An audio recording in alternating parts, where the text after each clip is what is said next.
अस्सलाम वालेकुम, so welcome to conflict card. Pakistan officially apply कर चुका है ब्रिक्स का पार्ट बनने के लिए।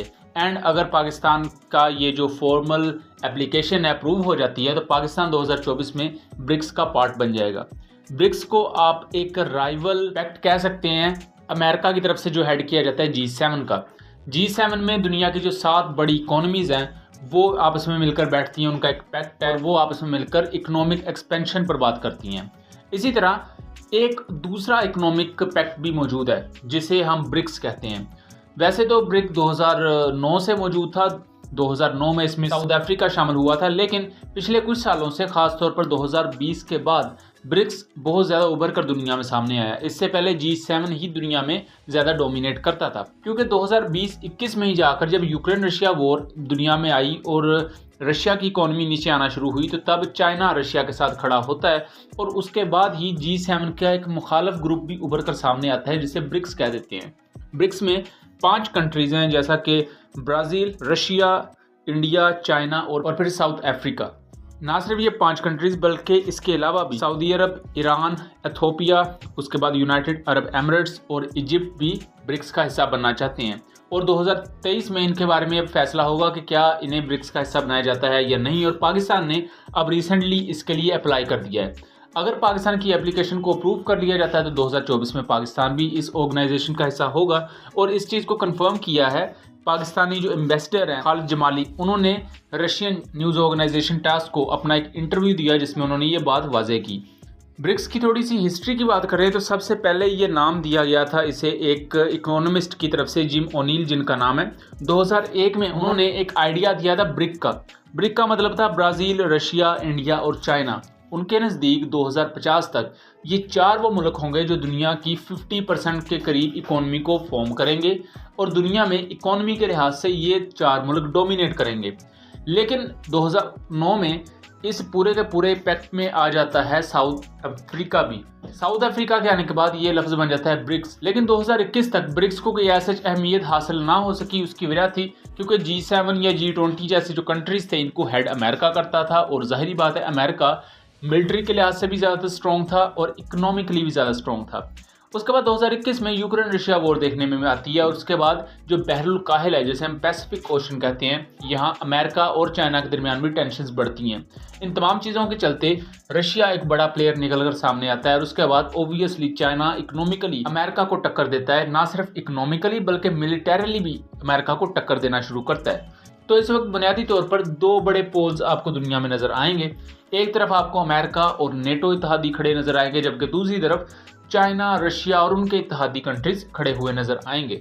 और कोविड-19 के बाद जिस तरह दुनिया में एक इकोनॉमिक डिप्रेशन देखने में आया कि दुनिया की जितनी भी कंट्रीज थी उन्होंने सफ़र किया, उनकी इकोनॉमीज़ नीचे गई। और कोविड-19 के बाद इससे यूक्रेन रशिया वॉर की वजह से बहुत ज़्यादा स्ट्रगल देखने में आया। अब यूक्रेन रशिया वॉर भी चल रही है और उसके बाद मिडल ईस्ट में हालात काफ़ी ज़्यादा ख़राब हुए हैं।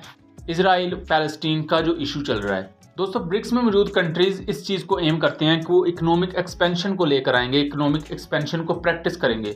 ये इकोनॉमिक एक्सपेंशन है क्या कि हम डॉलर को, जो कि अमेरिका की करेंसी है, उसमें ट्रेड करने की बजाय दूसरे ऐसे रास्ते इख्तियार करें जिससे हम डॉलर की ट्रेड को रोक सकें या डॉलर के मुकाबले में उसके मुतबादल एक ट्रेड का पूरा पैटर्न लेकर आ सकें। जैसे कि पुराने दौर में बार्टर सिस्टम होता था कि कोई करेंसी नहीं होती थी, आप एक चीज़ खरीदना चाहते हो, उसके बदले में आपको कोई दूसरी चीज़ प्रोवाइड करनी पड़ती थी। उस वक्त करेंसी का कोई ऐसा सच इशू नहीं होता था, लेकिन वक्त के साथ साथ सोने के थ्रू तिजारत होनी शुरू हुई। उसके बाद सोने को रिप्लेस कर दिया अमेरिकन डॉलर्स ने। ये वर्ल्ड वॉर के दौर की बात है, और तब से लेकर आज तक डॉलर ही डोमिनेट करता है पूरी दुनिया में। बट अब ब्रिक्स ये कहती है कि डॉलर के मुकाबले में दूसरी करेंसीज होनी चाहिए। जैसा कि रिसेंटली जब रशिया से पाकिस्तान ने क्रूड ऑयल ख़रीदा तो उसकी पेमेंट पाकिस्तान ने डॉलर्स में नहीं की, उसकी पाकिस्तान ने पेमेंट की चाइनीज़ यॉन में। इसका सिंपल सा मैं आपको अंदाज़ा बताऊं तो जितने पैसे पाकिस्तान ने चाइनीज़ यॉन करेंसी में दिए, अगर उतने ही पैसे आपको डॉलर्स में देने पड़ते तो वो यॉन के दुगने आपको प्रोवाइड करने पड़ने थे रशिया को। तो इस तरह जितनी असल कीमत बनती थी पाकिस्तान को, उससे काफ़ी कम रशिया को देने पड़े। अब दोस्तों, यहाँ बेसिक चीज़ ये है कि जो ब्रिक्स है वो सिर्फ इकोनॉमी पर फोकस नहीं करेगी आने वाले दिनों में, ये अपना पूरे का पूरा दायरा कार भी बढ़ाएंगे। ना सिर्फ ये इकोनॉमी पर जोर देंगे बल्कि आने वाले वक्त में मिलिटरीली भी ये कंट्रीज़ चाइना और रशिया के गिर्द रिवॉल्व करेंगी। इससे पहले हम क्या देखते थे कि जो मुख्तलिफ कंट्रीज़ हैं वो चूँकि डॉलर में ज़्यादा ट्रेड करती थी, तो हर कंट्री का ये सोच होती थी कि हम अमेरिका के साथ अच्छे ताल्लुकात बना के रखें, और इसी के चलते और आपके कंट्री में जो मिलिट्री इक्विपमेंट यूज़ होता था वो ज़्यादातर अमेरिकन ओरिजिन का होता था। पाकिस्तान ने इन तमाम चीज़ों से शिफ्ट किया 2010-2015 के बाद, लेकिन बहुत सी कंट्रीज़ जिनमें सऊदी अरेबिया है वो आज भी बहुत ज़्यादा अमेरिकन ओरिजिन के वेपन्स यूज़ करते हैं। इन तमाम चीज़ों के चलते जब उनका दिफा ही अमेरिका पर मुनहसर होता है, इस वजह से वो अमेरिका के खिलाफ खुलकर जा भी नहीं सकते। डिफेंस के पॉइंट ऑफ व्यू से भी ब्रिक्स काफ़ी ज़्यादा अहम हो सकती है। इन तमाम चीज़ों के चलते ये भी हम बात कर सकते हैं कि चाइना और रशिया इस चीज़ पर काफ़ी खुश हैं कि पाकिस्तान अगर ब्रिक्स का हिस्सा बनता है, और उसके अलावा बहुत सी दूसरी कंट्रीज़ हैं जैसा कि ईरान है, Ethiopia, United Arab Emirates, Saudi Arabia. अब ये काफ़ी ज़्यादा चीज़ें खुश आइंद भी हैं, लेकिन यहाँ एक और चीज़ भी है कि इंडिया इस चीज़ से खुश नहीं है कि पाकिस्तान ब्रिक्स का हिस्सा बनेगा, क्योंकि यहाँ एक चीज़ ऑब्वियस है कि इवन इंडिया इस बात से भी राज़ी नहीं है कि ब्रिक्स में चाइना हो, लेकिन चूंकि चाइना इससे पूरी की पूरी तंजीम का हिस्सा है और अगर पाकिस्तान भी यहाँ आता है तो ज़ाहिर बात है चाइना और पाकिस्तान का पलड़ा थोड़ा सा भारी रहेगा। इंडिया उस चीज़ को लेकर भी कोई अच्छा महसूस नहीं करता, और इंडिया फ़िलहाल यही कहा जा रहा है कि लॉबी करेगा इस मामले में, और लॉबी करने की पूरी कोशिश करेगा कि पाकिस्तान किसी ना किस तरह इन तमाम चीज़ों से बाहर रहे। पाकिस्तान को इसका हिस्सा बनने से सबसे बड़ा फ़ायदा तो ये होगा कि एक अच्छा इकनॉमिक फ्रेमवर्क हमें मिल सकता है। अपनी जो पुरानी अगर गलत इकनॉमिक पॉलिसीज़ या ओवरऑल पूरे खित्ते की सूरत हाल को देखते हुए हमारी खारजा पॉलिसी ने जो गलतियाँ की हैं उन्हें सुधारने का एक अच्छा मौका है, और इस मौके को हाथ से जाने देना एक बेवकूफ़ी होगी। और इंडिया पूरी कोशिश करेगा कि किसी ना किसी तरह कोई ऐसी अपहीवल यहाँ क्रिएट की जाए जो कि पाकिस्तान को ब्रिक्स से दूर रखे।